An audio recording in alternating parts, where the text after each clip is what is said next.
Health Watch is presented by UMass Memorial Healthcare. Here, caring for you. Welcome to Health Watch, presented by UMass Memorial Healthcare. Today's topic is salt in your heart. Sodium follows water, and if you don't get rid of sodium, you retain fluid, and therefore the volume in your blood vessels are higher, and if the volume in your blood vessels are higher, your pressure is higher. What is hypertension and why is it important? We were born with a certain pressure in our blood vessels. As we get older, our blood vessels get stiffer and the pressure goes up. That increase in pressure predisposes you to vascular disease, that is blockages in your coronary arteries, causes you to develop aneurysms in your aorta, can give you a stroke, can affect your kidneys.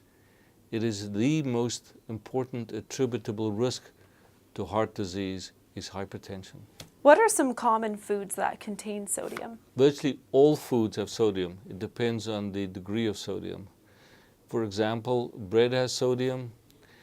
Typically canned foods, soups have a lot of sodium, soy products, but we add salt to our meat to flavor that, and so on. So virtually everything we eat has salt in it. If someone is relatively healthy, is it recommended that they control the amount of sodium they intake? It's hard to ask people to avoid sodium completely, simply because food does not taste that well without salt. As long as you don't exceed more than 3 grams of sodium a day, and you are not particularly unhealthy, I think a modicum of sodium intake is fine. What are some ways people can lower the amount of sodium they consume? First of all, they can control the salt shaker. Secondly, they can be a little bit more aware of the high salt content foods. The pre-processed foods often have very, very high salt content, including the soups. I think if you're aware of that, if you look at the cans and on all food labels, you'll be able to see the sodium content and be somewhat circumspect about